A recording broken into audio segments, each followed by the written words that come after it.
الكريم أما بعد فقد قال الله تبارك وتعالى في القرآن العظيم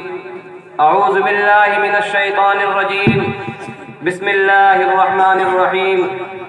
لقد من الله على المؤمنين إذ بعث فيهم رسولا من أنفسهم يتلو عليهم آياته ويزكيهم ويعلمهم الكتاب والحكمة وإن كانوا من قبل لفي ضلال مبين. وقال في موضع آخر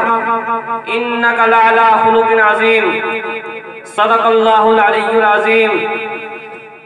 وقال رسول الله صلى الله عليه وسلم لا يؤمن أحدكم حتى أكون أحب إليه من والده وولده والناس أجمعين. وقال رسول الله صلى الله عليه وسلم من سب نبيا فاقتلوه أو كما قال رسول الله صلى الله عليه وسلم. ہو نئے پھول تو بلبل کا ترنم بھی نہ ہو نئے پھول تو بلبل کا ترنم بھی نہ ہو، چمنے دہر میں کلیوں کا تبسم بھی نہ ہو نئے ساقی تو پھر میں بھی نہ ہو، خم بھی نہ ہو، بزم توحید بھی دنیا میں نہ ہو، تم بھی نہ ہو. خیمہ افلاک کا استادہ اسی نام سے ہے، نبض ہستی تپش آمادہ اسی نام سے ہے. چشم اقوام ابد تک یہ نظارہ دیکھے، رفع پیشان رفعنا لک ذکرک دیکھے کہ محمد سے وفا تو نے تو ہم تیرے ہیں، یہ جہاں چیز ہے کیا لوح و قلم تیرے ہیں.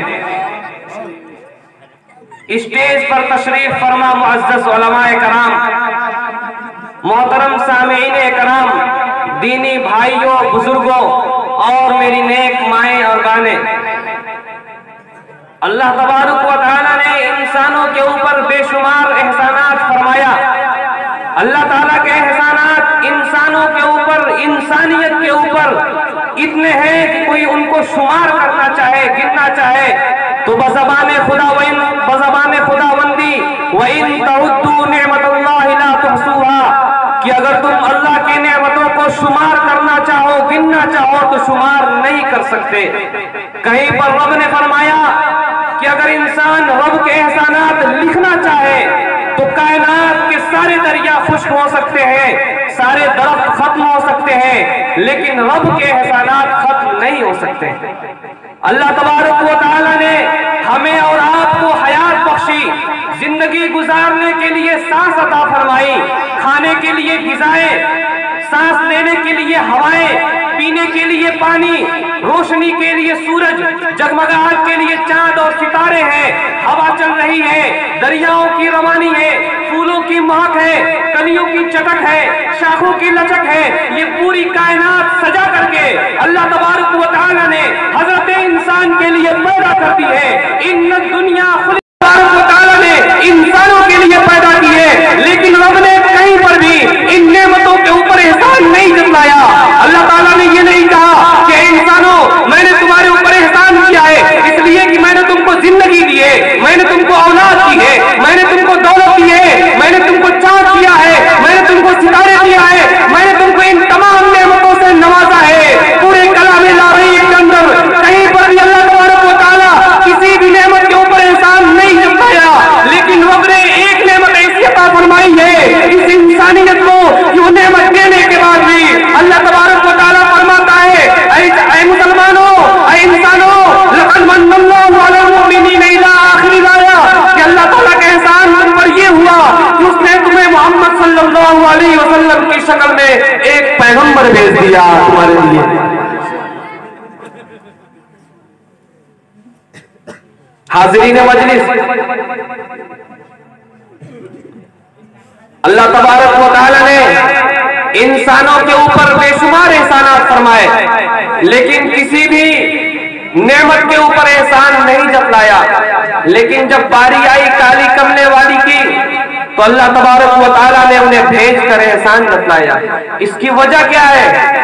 آج کا ہمارا یہی مدعا ہے اور انشاءاللہ اسی پر بات ہوگی. احسان جتلانے کی وجہ یہ ہے کہ اگر انسان کے اندر زندگی گزارنے کا سلیقہ اور طریقہ نہ ہو تو دریاؤں اور سمندروں کے اندر ظلم و طغیانی ہوگی. اگر انسان کے اندر زندگی گزارنے کا سلیقہ اور طریقہ نہ ہو تو ہواؤں کا استعمال بھی غلط مقاصد کے لیے کرے گا. اگر انسان کے اندر زندگی گزارنے کا سلیقہ اور طریقہ نہ ہو تو وہ غذا کو بھی صحیح حق نہیں دے سکتا. اگر انسان کے اندر زندگی گزارنے کا سلیقہ اور طریقہ نہ ہو تو اپنے اولاد کے ساتھ بھی انصاف کا معاملہ نہیں کر سکتا. اگر انسان کے اندر زندگی گزارنے کا سلیقہ اور طریقہ نہ ہو تو اپنے جان و مال کے ساتھ بھی انصاف نہیں کر سکتا. اگر انسان کے اندر زندگی گزارنے کا سلیقہ اور طریقہ نہ ہو تو ظالم و مظلوم میں فرق پیدا نہیں کر سکتا. اگر انسان کے اندر زندگی گزارنے کا سلیقہ اور طریقہ نہ ہو تو ماں اور بیوی میں فرق پیدا نہیں کر سکتا. اللہ تبارک و تعالیٰ نے جناب نبی اکرم صلی اللہ علیہ وسلم کی شکل میں ایک نبی بھیج کر پوری انسانیت کو زندگی گزارنے کا سلیقہ اور طریقہ دیا ہے. ایک نبی بھیج کر کلام الہی میں اعلان کر دیا لقد کان لکم فی رسول اللہ اسوۃ حسنہ کہ اے لوگوں جو اللہ تک پہنچنا چاہتے ہو, اے لوگوں جو اللہ سے قریب ہونا چاہتے ہو, اے لوگوں جو رب کی رضامندی چاہتے ہو تو تمہارے لیے زندگی گزارنے کا ایک نمونہ دیا ہے محمد بن عبداللہ کی شکل میں. جس طریقے سے اس نبی اعظم نے زندگی گزاری ہے اس طریقے پر چلو گے کامیاب و کامران ہو جاؤ گے. پیغمبر کے طریقے سے ہٹ جاؤ گے ناکام ہو جاؤ گے. علیہ وسلم کے بتائے ہوئے طریقے کے مطابق زندگی گزارے گا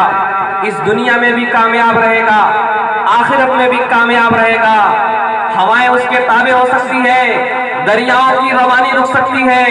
رکے ہوئے دریا جاری ہو سکتے ہیں, سورج پر کمن ڈال سکتا ہے انسان, ستاروں کو قبضے میں کر سکتا ہے, القرص کائنات کے ذرے ذرے پر انسان کی حکمرانی ہو سکتی ہے. اگر وہ جناب نبی اکرم صلی اللہ علیہ وسلم کے بتائے ہوئے طریقے کے مطابق زندگی گزارنے کی قسم کھا لے اور اس پر وہ عمل کر کے دکھلا دے, کائنات کا ہر ذرہ سر تسلیم خم کرنے کے لیے تیار ہے. اللہ تبارک و تعالی آخر نبی اکرم صلی اللہ علیہ وسلم کو بھیج کر احسان کیوں نہ جتلاتا, اس نبی اعظم کو بھیج کر احسان کیوں نہ جتلاتا جس کے آنے سے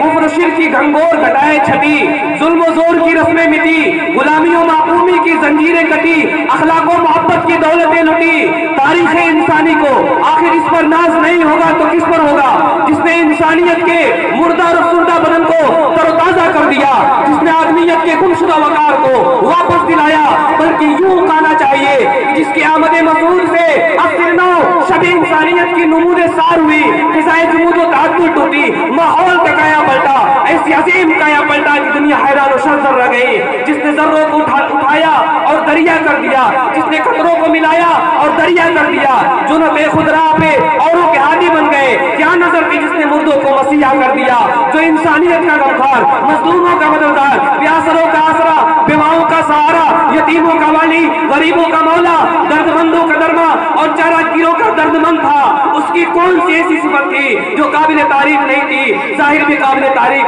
باطن بھی قابل تعریف, حسن و جمال بھی قابل تعریف, فضل و کمال بھی قابل تعریف, صبر و گنا, عفت و پاک دامنی, شجاعت و بہادری, دوستداری اور دلداری, ذرہ نوازی اور کرم فرمائی. کیا کیا گنائے اور کہاں تک گنائے. اگر آپ تاریخ انسانی سے پوچھے کہ وہ کون ہے جو بھوکا رہ کر بھوکوں کو کھلاتا تھا, جو فلاح انسانیت کے لیے راتوں کو روتا تھا, جو گالیاں دینے والوں کو دعائیں دیا کرتا تھا, تاریخ کی صدائے بازگشت آپ کی سماعتوں سے ٹکرائے گی اور آواز آئے گی, وہ ہے محمد صلی اللہ علیہ وسلم, وہ ہے محمد صلی اللہ علیہ وسلم. تاریخ اگر ڈھونڈے گی ثانی محمد, تاریخ اگر ڈھونڈے گی ثانی محمد, ثانی تو بڑی چیز ہے, سایہ نہ ملے گا.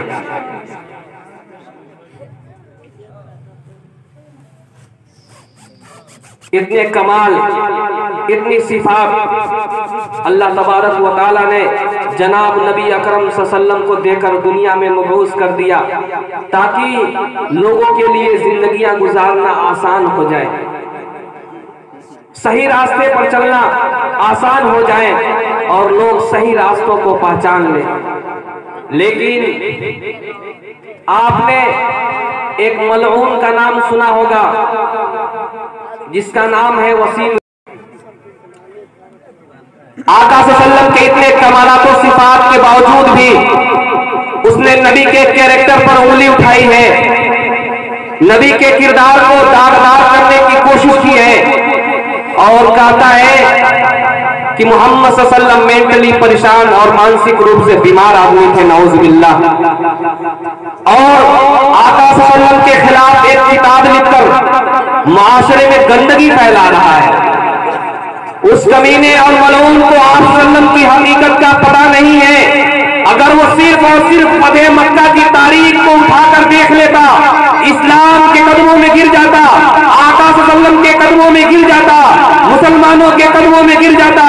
فتح مکہ کے موقع پر جب آپ صلی اللہ علیہ وسلم کے ہاتھ میں پوری حکومت ہوتی ہے، پورا اقتدار ہوتا ہے، اور صحابہ کرام جوش انتقام کی آگ میں بھڑک رہے ہوتے ہیں، اور وہ سارے درندے اور وہ سارے ظالم آپ کے سامنے کھڑے ہوتے ہیں، جنہوں نے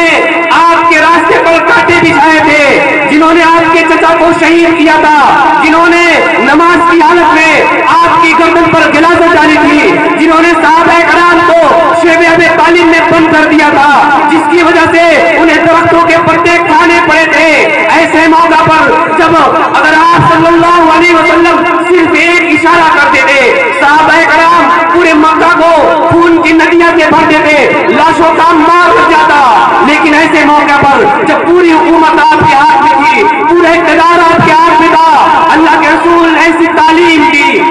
تعلیم دی کہ کافر حیران و پریشان ہو گئے، دنیا کے تمام لوگ پریشان ہو گئے۔ اللہ کے رسول نے ایسے موقع پر فرمایا تھا جب پوری حکومت آپ کے ہاتھ میں تھی، الیوم یوم المرحمہ، الیوم یوم المرحمہ، الیوم یوم بر و وفا، کہ اے لوگوں آج معافی کا دن ہے، آج رحم و کرم کا دن ہے، آج احسان و وفا کا معاملہ کیا جائے گا۔ جاؤ، آج میں تم سب کو معاف کرتا ہوں، میں ان کو بھی معاف کرتا ہوں جو ہمارے سینے میں خنجر گھوپا کرتے تھے، میں ان کو بھی معاف کرتا ہوں جو ہمارے راستے میں کانٹے بچھایا کرتے تھے، میں ان کو بھی معاف کرتا ہوں جنہوں نے صحابہ کرام کو بھوکا رہنے پر مجبور کر دیا تھا۔ البتہ اللہ تبارک و تعالیٰ نے، اللہ کے رسول صلی اللہ علیہ وسلم نے پورے مکہ والوں کو معاف کر دیا، جبکہ پوری حکومت اور پورا اقتدار آپ کے ہاتھ میں تھا۔ سوچنے کی بات ہے، اس ملعون خبیث کو یہ پتا نہیں ہے، اسلام کی حقیقت کا اسے پتا نہیں ہے، ورنہ آقا صلی اللہ علیہ وسلم کے قدموں میں گر جاتا، اور اس نے یہ سوچ لیا کہ نبی کے گئے ہوئے 1450 سال گزر چکے ہیں، اس لیے عاشق نبی مر چکے ہیں، ہم جو چاہیں نبی کی حرمت پر بول دیں، ناموس رسالت کو داغدار کر لیں، مسلمان برداشت کر لیں گے۔ میرے محترم بزرگوں اور دوستوں، ایسا نہیں ہو سکتا۔ اس نے یہ سمجھ لیا کہ مسلمان بد زبان ہو چکے ہیں، مسلمان بد اخلاق ہو چکے ہیں، نبی کی محبت دل سے نکل چکی ہے، مسلمان بے ایمان ہو چکے ہیں، نبی کی محبت دل سے نکل چکی ہے، مسلمان بے نمازی ہو چکے ہیں، نبی کی محبت دل سے نکل چکی ہے، مسلمان بد زبان لاکو ہو چکے ہیں، نبی کی محبت دل سے نکل چکی ہے، مسلمان شرابی ہو چکے ہیں، نبی کی محبت دل سے نکل چکی ہے، مسلمان کبابی ہو چکے ہیں، نبی کی محبت دل سے نکل چکی ہے۔ میں مانتا ہوں کہ مسلمان بد زبان ہو چکا ہے، مسلمان بد اخلاق ہو چکا ہے، مسلمان بے نمازی ہو چکا ہے، مسلمان، لیکن مسلمانوں کے دل سے تو نبی کی محبت کو کھوجنا چاہتا ہے۔ قیامت کی صبح تک تو ایسا نہیں کر سکتا، اس لیے کہ مسلمان یہ تو برداشت کر سکتا ہے کہ اس کے سر کو اس کے گھر سے الگ کر دیا جائے، اس کے سر کو اس کے تن سے الگ کر دیا جائے، اس کے جسموں کو لہو لہان کر دیا جائے، لیکن آقا صلی اللہ علیہ وسلم کی ناموس پر حملہ کر دیا جائے، مسلمان برداشت کرنا ایسا نہیں ہو سکتا۔ اس لیے کہ مسلمان آج بھی موجود ہیں جو نبی کے نام پر جان دے بھی سکتے ہیں، نبی کے نام پر جان لے بھی سکتے ہیں۔ ناموس محمد عربی پر ہم جان نچھاور کر دیں گے، گر وقت میں ہم سے خون آگا تو وقت کا دامن بھر دیں گے۔ مسلمان بد زبان ہو چکا ہے، شرابی ہو چکا ہے، لیکن نبی کی محبت ابھی مسلمانوں کے دلوں میں باقی ہے اور تا قیامت انشاءاللہ باقی رہے گی۔ اس لیے کمینے ملعون، نبی کے ناموس پر حملہ کرنے کی کوشش مت کر، نبی کے کردار کو داغدار کرنے کی کوشش مت کر۔ میں آپ کو اختر شیرانی کا واقعہ سناتا ہوں، آپ کو احساس ہو جائے گا، آپ کو پتہ چل جائے گا کہ عاشقان نبی صرف مدرسوں میں نہیں پائے جاتے، عاشقان نبی صرف مکاتب میں نہیں پائے جاتے، عاشقان نبی صرف خانقاہوں میں نہیں پائے جاتے، عاشقان نبی شراب کی لائنوں میں دھکے کھانے والوں میں پائے جاتے ہیں۔ اختر شیرانی ایک بہت بڑا شاعر تھا اور ساتھ میں بہت بڑا شرابی بھی تھا، مشاعرہ پڑھتا تھا اور شراب پیتا تھا۔ ایک مرتبہ ایسے ہی مشاعرہ پڑھ رہا تھا اور شراب پی رہا تھا، تو کسی نے پوچھا جب نشے میں دھت ہو گیا، چور ہو گیا، مست و مدہوش ہو گیا، کہ اگر آج مرزا اسد اللہ خان غالب تمہارے سامنے ہوتے تو تمہارے سامنے پڑھنے کی جرات کر سکتے تھے؟ تو نشے میں دھت انسان کہتا ہے کہ اگر وہ ہوتے تو میرے شاگرد ہوتے، میری جوتیاں سیدھی کرتے۔ اس لیے کہ آپ کو معلوم ہے کہ جب آدمی شراب پی لیتا ہے تو دنیا کا اپنے آپ کو سب سے بڑا آدمی سمجھتا ہے۔ پھر کسی نے پوچھا کہ اگر میر تقی میر ہوتی تو کیا معاملہ ہوتا؟ پھر اس نے وہی جواب دیا کہ وہ میری جوتیاں سیدھی کرتا۔ 50 قسم کے لوگوں نے سوال کیا اور سب کے سوال پر اس نے وہی جواب دیا کہ لوگ میری جوتیاں سیدھی کرتے، میرے شاگرد ہوتے۔ اسی میں ایک نبی کا باغی بیٹھا ہوا تھا، اس نے اس کے دل سے نبی کی محبت کو کھلچ کر پھینک دیتا ہوں۔ اس نے کہا کہ اگر تمہارے سامنے محمد صلی اللہ علیہ وسلم ہوتے تو پڑھنے کی جرات کرتے۔ اختر شیرانی منحوس تھا لیکن ہوش میں آ گیا، ہاتھ میں جو شراب کا گلاس تھا اس گلاس کو چڑھا کر اس کے سر پر دے مارا اور کہتا ہے کمینہ، میں شرابی ضرور ہوں، میں کبابی ضرور ہوں، لیکن نبی کی محبت ہمارے دلوں میں ہے اور یہی ایک آخری امید اور آخری چراغ ہے، تو مجھ سے وہ بھی چھیننا چاہتا ہے۔ شیر ببر بن کر شیر ببر کی طرح اس کے اوپر جھپٹے اور کہے کہ یہ میری آخری امید ہے جس کا سفارش میں میدان حشر میں لینا چاہتا ہوں، تو مجھ سے وہ بھی چھیننا چاہتا ہے۔ میرے کہنے کا مطلب یہ ہے کہ انسان شرابی ہو سکتا ہے، کبابی ہو سکتا ہے، بے ایمان ہو سکتا ہے، بے نمازی ہو سکتا ہے، لیکن نبی کی محبت دل سے نکل جائے ایسا نہیں ہو سکتا ہے۔ مولانا سلیم صاحب دیواری والی، علماء دیوبند، علماء دیوبند۔ اس لیے اگر مسلمان اس دھرتی پر اس آکاش کے نیچے زندہ رہیں گے تو اپنی پوری آن بان شان کے ساتھ زندہ رہیں گے، اپنے پورے تشخص کے ساتھ زندہ رہیں گے۔ اگر مسلمان زندہ رہیں گے تو مذہب اسلام کی حفاظت کے ساتھ زندہ رہیں گے، اگر مسلمان زندہ رہیں گے تو اپنے نبی کے ناموس کی حفاظت کے ساتھ زندہ رہیں گے، اگر مسلمان زندہ رہیں گے اس دھرتی پر تو قرآن کریم کی حفاظت کے ساتھ زندہ رہیں گے۔ اگر تمہیں حکومت کی دلالی کرنی ہے وسیم رضوی، اگر تمہیں چاپلوسی کرنی ہے تو تم شوق سے کرو، اور اگر تمہیں مخالفت کرنی ہے تم ظالموں کی مخالفت کرو، درندوں کی مخالفت کرو، بے ایمانوں کی مخالفت کرو، تم مخالفت کرو حکومت میں بیٹھے ہوئے ان لٹوروں کی جو ہندوستانی عوام کو لوٹ رہے ہیں۔ لیکن بات ہماری شریعت کی نہیں ہونی چاہیے، بات ہمارے پاک پیغمبر محمد عربی صلی اللہ علیہ وسلم کی نہیں ہونی چاہیے۔ اس لیے کہ تمہیں مبارک ہو، چاپلوسی مخالفت بھی ہم نہ کریں گے، گر شریعت کی بات آئی نہ تم رہو گے نہ۔ مسلمان سب کچھ قربان کر سکتا ہے، سب کچھ برداشت کر سکتا ہے، لیکن نبی کے نام پر کمپرومائز نہیں کر سکتا، نبی کے نام پر برداشت نہیں کر سکتا۔ مسلمان جان دینا بھی جانتا ہے، جان لینا بھی جانتا ہے۔ آپ نے ایک صحابی کا واقعہ سنا ہوگا، حضرت زید بن دسنہ ایک صحابی ہے، کفار مکہ اسے پکڑ کر لاتے ہیں اور جب پھانسی دینے کا وقت آتا ہے تو پھانسی دینے کے وقت کافر کہتا ہے کہ اے زید تمہارے پاس ایک آفر ہے، تمہارے پاس ایک پیشکش ہے، اگر تم اس کو قبول کر لو تو تمہاری زندگی سلامت رہ جائے گی۔ پوچھتے ہیں کہ آخر وہ کون سا آفر ہے؟ وہ کافر کہتا ہے کہ میں چاہتا ہوں تمہاری جگہ تمہارے آقا حضرت محمد صلی اللہ علیہ وسلم کو قتل کر دیا جائے اور تمہیں چھوڑ دیا جائے، ایسے موقع پر اس کو سنیے اور ان پر قربان ہو جائیے۔ حضرت زید بن دسنہ نے کہا ہے اے کمینے، اے ملعون، اگر خدا تعالیٰ ہمیں کروڑوں زندگی دے اور اگر کروڑوں مرتبہ اسلام ہمیں تو یہ گوارا ہے، لیکن آقا صلی اللہ علیہ وسلم کے پیروں میں ایک کانٹا چبھ جائے، ہر کسی خراش آ جائے، یہ بھی ہمیں برداشت نہیں ہے۔ آج بھی مسلمانوں کے اندر وہ لہو زندہ ہے، وہ جذبہ زندہ ہے، وہ حوصلہ زندہ ہے۔ آج بھی مسلمان نبی کے نام پر مرنے مٹنے کے لیے تیار ہے۔ اس لیے میں ہندوستانی حکومت سے، ہندوستانی عدلیہ سے، ہندوستانی پارلیمنٹ سے میں درخواست کرتا ہوں کہ یہ غیر سنویدھانک چیز ہے، یہ غیر قانونی چیز ہے۔ ہندوستانی آئین کے اندر 448 دفعات ہے، لیکن ان 448 دفعات میں سے کسی دفعات میں اس بات کی اجازت نہیں ہے کہ آپ کسی دھرم کا مذاق اڑا سکے،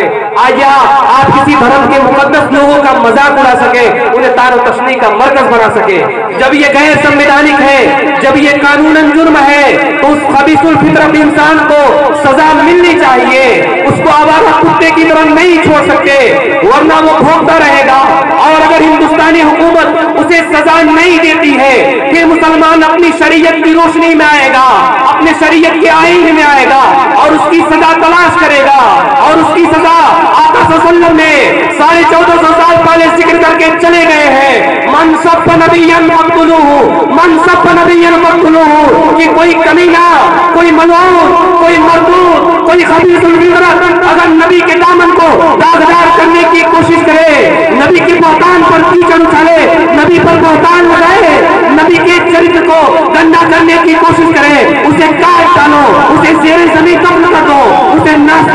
نیست و نابود کر دو۔ اس لیے یہ جمہوری ملک ہے۔ میں ہندوستانی حکومت سے اپیل کرتا ہوں کہ جمہور کی رعایت کرتے ہوئے اس کمینے ملعون کو سزا ملنی چاہیے، ورنہ مسلمان اپنی شریعت کی آئین میں آئے گا پھر بہت بھاری پڑ جائے گا۔ اس لیے کہ ہماری شریعت سزا متعین کر چکی ہے، من سب نبیًا فاقتلوہ، اس کو سریعان قتل کر دیا جائے گا۔ لیکن ہمارے اوپر جو اتنے مصائب آ رہے ہیں، جو اتنی تکلیفیں آ رہی ہیں، آج مسلمان زندگی کے ہر شعبے میں پریشان ہے،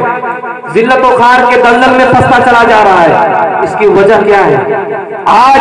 وہی کمینہ ملعون کچھ دن پہلے کہتا ہے کہ قرآن کریم کے اندر 26 آیتوں کو ختم کر دیا جائے، سپریم کورٹ عرضی داخل کرتا ہے، سپریم کورٹ اسے لات مار کر بھگا دیتی ہے۔ یہ کمینہ ملٹری خود پریشان ہے، اور یہ بات بھی عقل اور حقیقت ہے کہ اللہ تعالیٰ نے فرمایا ہے اِنَّا نَحْنُ نَزَّلْنَا الذِّكْرَ وَإِنَّا لَهُ لَحَافِظُونَ، کہ قرآن کو اتارا بھی رب ہی نے ہے اور اس کی حفاظت کی ذمہ داری بھی رب ہی نے لیا ہے۔ اگر انسان کی ذمہ میں مان سکتا تھا کہ وسیم رضوی تو 26 آیتوں کو بدل سکتا تھا، لیکن اس کی ذمہ داری یہ اللہ تبارک و تعالیٰ کے ہاتھ میں ہے۔ قرآن کریم کا ایک نقطہ، ایک زبر بھی ادھر ادھر نہیں ہو سکتا ہے۔ قول محمد قول خدا، فرمان نہ بدلا جائے گا، بدلے گا زمانہ لاکھ مگر قرآن نہ بدلا جائے گا۔ کام نہ لو، مولانا سلیم صاحب دیوبند۔